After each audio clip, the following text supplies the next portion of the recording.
रोहन बेटा, आजकल लेट आ रही हो ऑफिस से। कई दिनों से बैठे नहीं मेरे पास आकर। रोहन के पिताजी शंभुनाथ जी ने पूछा। हाँ पापा, आजकल एक प्रोजेक्ट पर काम चल रहा है, बस उसी में लगा रहता हूँ। अभी निकल ही रहा हूँ बस। रोहन और शंभुनाथ जी में अक्सर यही दो चार बातें होती थी। शंभुनाथ जी को सुबह जल्दी उठकर वॉक पर जाने की आदत थी। वो सुबह 5 बजे उठकर चाय पीकर फ्रेश होते, फिर वॉक पर चले जाते। आने के बाद नहा धोकर मंदिर चले जाते। वही रोहन उनके वॉक पर जाने के बाद उठता था और उसके मंदिर से आने के पहले ही ऑफिस चला जाता और रात को लेट आता। एक घर में रहने के बावजूद भी पिता पुत्र अक्सर कम मिल पाते। कभी रोहन जल्दी आ जाता तो उसके फ़ोन चैन नहीं लेने देते। कभी शंभुनाथ जी अपने टीवी पर न्यूज़ या सीरियल देखने में लगे रहते। दोनों सोचते कल थोड़ी देर बैठेंगे, पर आने वाला कल कब बीता हुआ कल बन जाता है, किसी को पता भी नहीं चलता। पिता पुत्र में बातचीत कम से कम ही होती थी। शंभुनाथ जी की पत्नी सावित्री जी की कैंसर से मौत हो चुकी थी। तब से वो कम ही बात करते और रोहन बचपन से ही अपने पिता से डर कर रहता था, क्योंकि शंभुनाथ जी का स्वभाव थोड़ा गुस्सैल था। इसलिए उन्होंने कभी मुश्किल से ही कीमती पल साथ बिताए होंगे। रोहन के 2 बच्चे थे, वो भी अपनी पढ़ाई में व्यस्त रहते या खेल कूद में, या फिर मोबाइल या टीवी। घर का माहौल तनावयुक्त ज़्यादा और प्यार भरा कम रहता। आने वाला पल एक एक कर जा रहे थे।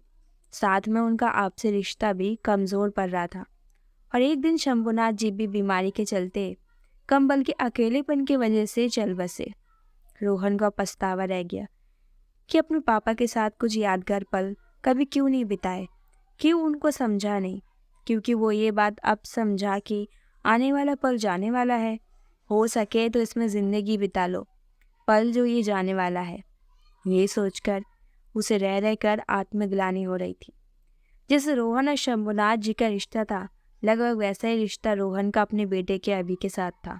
और आज रोहन शंभुनाथ की जगह और अभी रोहन की जगह खड़ा था। पर अब रोहन नहीं चाहता था कि कल को अभी और उसके बेटे का रिश्ता भी वैसा ही बन जाए। जो गलती उन दोनों बाप बेटों ने की, एक दूसरे के साथ वक्त नहीं बिताने की, वो अभी और उसका बेटा भी करे। क्योंकि उसने महसूस किया था कि जो बोएगा वही पाएगा। अर्थात जैसा उसने अपने पापा के साथ किया, वैसा ही अभी अपने पापा के साथ कर रहा है। इसलिए वो नहीं चाहता कि अभी के बच्चों पर कुछ गलत प्रभाव पड़े। इसलिए उसने पहल करके अभी को अपने पास बुलाया और कहा, बेटा तुमने शायद मुझे दादाजी से कभी हंसते बोलते नहीं देखा, इसलिए तुम भी मुझसे ऐसा ही व्यवहार करते हो शायद। पर ये मेरी गलती थी जो मैंने उन पलों को जिया नहीं, अपने में ही मस्त रहा, कभी अपनों को समय नहीं दिया। अपने पैसे कमाने के चक्कर में, काम की भागदौड़ में ये समझा ही नहीं कि समय किसी के लिए नहीं रुकता। आने वाला पल जाने वाले भी होते हैं और शायद दादाजी भी मुझे ये समझा ना सके। पर मुझे अब बहुत आत्मग्लानि होती है मेरे पिताजी के बारे में जब भी सोचता हूँ कि क्यों मैंने कभी उनके अकेलेपन और उदासी को नहीं समझा, क्यों मैंने कभी उनके मन को जानने की कोशिश नहीं की। रोहन लगभग रोते हुए बोला, पर अब जब मैं उनकी जगह और तुम मेरी जगह खड़े हो, तब एहसास हुआ है कि बुढ़ापे में अपने बच्चों के साथ बिताए पल शरीर में जान फूंक देते हैं।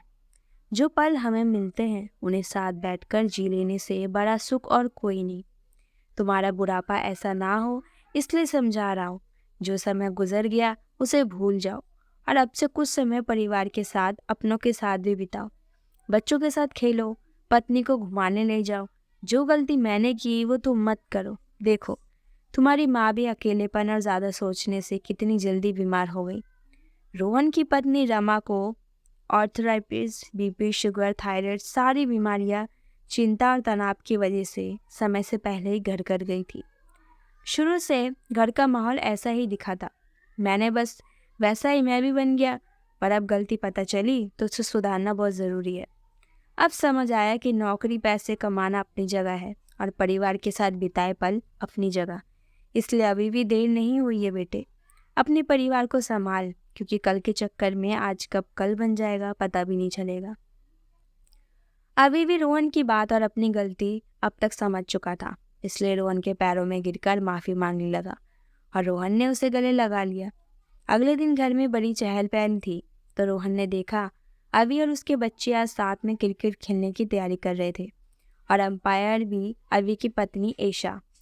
तभी रोहन के दोनों पोते भागते भागते आए और बोले, दादा दादी आप हमारे खेल देखने वाले ऑडियंस दर्शक बनेंगे। रोहन और रमा ने साथ कहा, क्यों नहीं बच्चों, हम तुम्हारे लिए चीयर ज़रूर करेंगे। रमा रोहन का ये रूप देखकर दंग रह गई और आंखों में उसे बहुत धन्यवाद दिया कि चलो रोहन को समझ तो आया परिवार की अहमियत क्या होती है। नहीं तो पहले जब भी रमा बोलती कि पिताजी के पास बैठो, दो बातें करो, तो रोहन हमेशा समय नहीं है का बहाना बोलकर किनारे हो लेता था। पर अब रोहन को आत्मग्लानि हुई तो उसने अपनी गलती को दोहराया नहीं, बल्कि आगे से पहल कर अपने बेटे को समझाया कि समय किसी के लिए नहीं रुकता।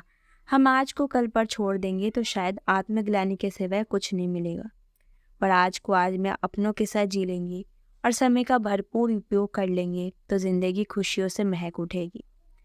दोस्तों, हम जिंदगी की भागदौड़ में इतने व्यस्त हो जाते हैं कि कभी कभी हमारे रिश्तों पर धूल जमने लगती है और हम कल के चक्कर में अपने आज के आने वाले पलों को जीना भूल जाते हैं और भविष्य में अतीत को सोचकर पछताते हैं और हमेशा आत्मग्लानि में जीते हैं।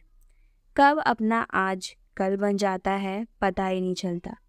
इसीलिए तो कहते हैं आने वाला पल जाने वाला है, हो सके तो इसमें ज़िंदगी बिता लो, पल जो ये जाने वाला है। धन्यवाद दोस्तों।